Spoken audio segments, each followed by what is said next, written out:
Good morning social media. So today is March 20. Stop lang muna tayo para mag-wipe off ng helmet dahil maambon. So papunta tayo ngayon sa The Campers Bend sa may barangay Tinukan sa Tanay Rizal. So dito tayo ngayon sa Marilaki at tayo ay magmo-moto camping. Samahan niyo ako. Yan, kapit na tayo sa campsite. So grabe off-road yung kalsada dito. Last time na nagpunta ako dito, naka-motard ako. Napakadulas. Lalo na nung medyo nagputik-putik na. Ayan kalsada nila. O ayan, basa ang sapatos ko. Ayan. Good morning social media. Dito tayo ngayon sa barangay Tinukan. This is my second river crossing. Today is March 20, 2025. So dito tayo para hanapin yung Campers Bend, which is yung campsite na pupuntahan natin to stay overnight at mag-chillax. So ito, yan ang setup ni Tisay ngayon. Ginawa ko muna siyang dual sport. Inalis ko muna yung motard. Tapos basic camping gear. Hindi pa na-optimize yung gear natin for moto camping. So mabibigit pa itong mga kargada natin. Ayan. Dito na tayo sa Campers Bend. Ikutin muna natin yung campsite. Tingnan natin kung ano yung magandang spot na paglapagan ng tent dito. Tapos mag-stroll tayo konti. Ayan. Dito na tayo sa campsite. Nakapili na ako ng spot. Dito ako sa may edge ng property. So ito yung medyo malapit sa ilog. Ayan. Si Tisay. Tapos dito ako mag-pitch ng tent. Pwede sana mag-pitch dun sa riverside. Galing ako dito. Pero mabato. Masakit sa sa likod. Meron naman tayong matting. Pero syempre, clumpy sa likod. Yan. The Campers Bend. So, let's unpack.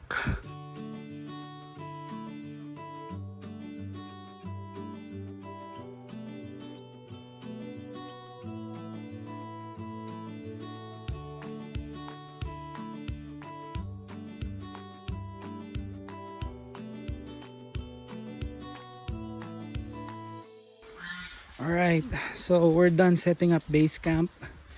Ayan. So ano ba yung mga masasabi kong essentials ko when it comes to moto camping? So unang-una, motor.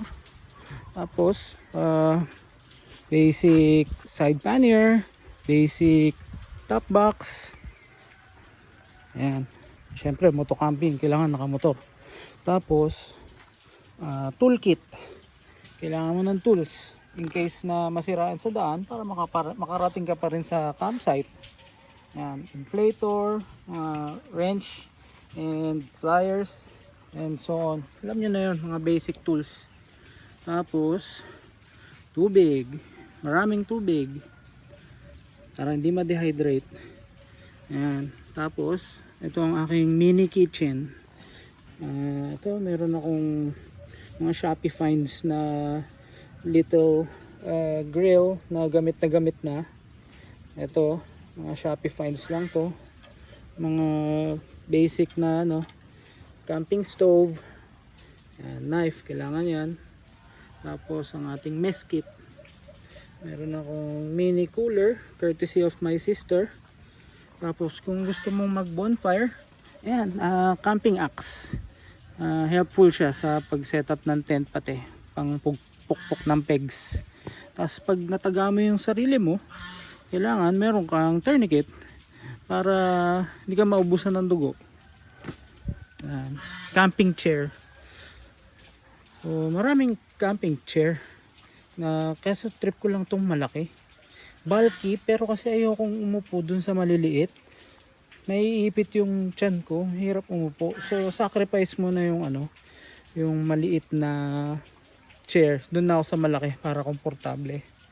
Tapos ito ating tent na nilagyan ko lang ng extra canopy para hindi kainitan or maski umulan, safety tayo sa loob. Although waterproof naman yung tent. Yan. Tapos sleeping bag, ito hindi ko pa nasi-set up.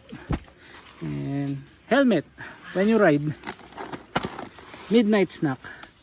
Tapos change of clothes, depende kung gaano ka katagal. Ito overnight pack lang to. Tapos ayun, magluluto na ako ng lunch. See you later.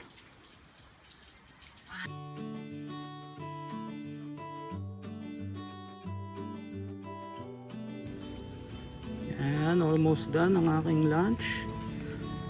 T-bone tsaka Hungarian Arsino dog. Medyo nasunog. Yan, ito na.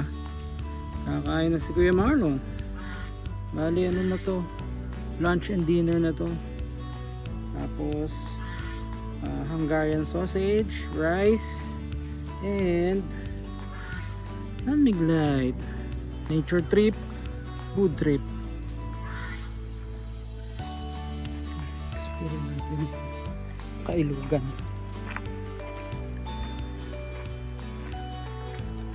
Mahina pa yung ambon. Pero pwede pang maglakad-lakad. Kailugan. Hanap tayo ng spot na pwedeng paglubluban. Lubluban time.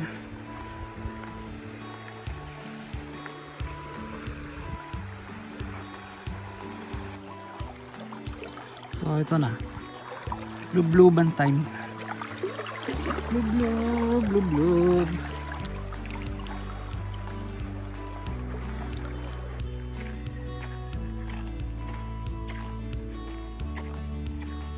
Kapit bahay tayong camper.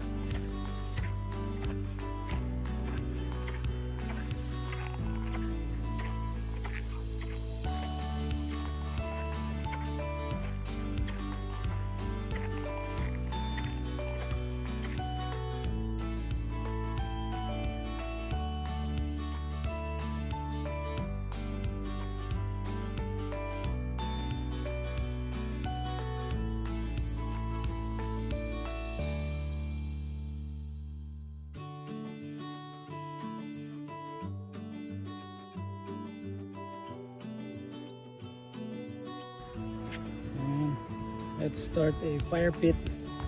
Tayo nang mag bonfire.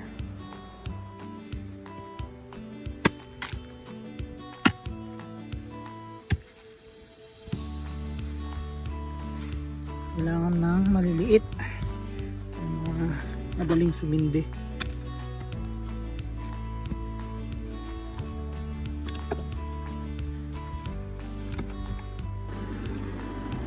Kailangan may cheat sa pag-i-start ng fire. Dapat blowtorch.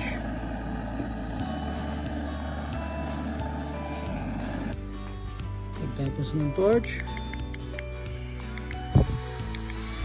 blower. Yes, lumiyab din. Good job. So ayan, time check. 7:50 PM, pero sobrang dilim na rito, wala ka lang makita sa paligid. Ang ilaw lang dito, ito campsite. Tapos I'm tending 2 fires, bonfire to dry up my shoes tsaka medyas, nabasa pa rin hanggang ngayon. Tsaka para sa coffee, meron akong maliit dito na apoy din. Maya mag-sleep na. Alright, see you later. Alright, time check. 9:15 PM. So nag-ayos na ako at nagre-ready na ako matulog. Ayan, dyan na yung breakfast ko para hindi na ako magluluto bukas. Tapos salam ng aking air mattress, another Shopee finds. Try nating matulog dahil nasobran tayo sa kape. See you later. Good morning social media. So it's our second day today ng ating moto camping trip. It's 6:15 AM. Just woke up. Nag-iinit lang ako ng coffee. Tapos magbe-breakfast tayo. And then tatry natin mag-explore ulit dyan sa ilog. Maybe mag-dip ulit. Tapos konting explore dyan sa mga hindi pa nating napuntahan na parang sandbank nung ilog. Tapos siguro magbe-break camp na ako ng mga bandang 9:30 or depende kasi medyo maambon pa so hindi pa natin alam kung makakapag-explore pa tayo ng dyan. Pero malamang sa malamang magdidip pa ako. Pahuhupain ko lang yung lamig kasi ngayon sobrang lamig pa. See you later. Alright, time check. It's 7:15 in the morning. I'm done cooking my breakfast. So kahapon yung steak ko sobrang dry. Wala akong side dish or sauce. So, ngayon ginawan ko siya ng makeshift na side dish na parang toasted onion and garlic lang. Grinil ko lang sila with oil. Tapos tinap ko lang sa steak para may masabing side dish. Achi.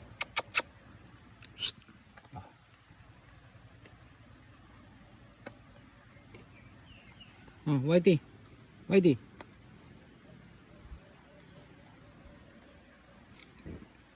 Kasama ko mag-breakfast. Si Pachi tsaka si Whitey. Alright, good morning. So, time check, it's 9:35 AM. This is my huling lublob bago umuwi. And what are my takeaways sa solo moto camping? So I think okay siya kung gusto mo mag-unplug sa daily life and gusto mo mag-muni-muni. It's quite an experience. Medyo relaxing, tapos makakapag-reflect ka. Now, kung hindi ka naman loner or mas maganda pa rin mag-camping na may kasama kasi andun yung fun, yung may conversation. Ngayon, pag solo moto camping, more on self-reflecting at tamang self-chillax ka lang. Ayun lang. So, it's an experience. So, yeah, maybe itatry ko ulit siya next time. Pero for now, siguro sa next camping ko, kasama ko na sila labs ko. Okay, see you around. Yan, dito na tayo. Marilaki na.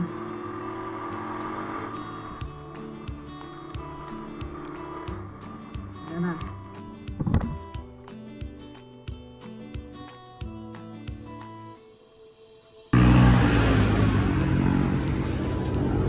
Stopover muna, kape-kape.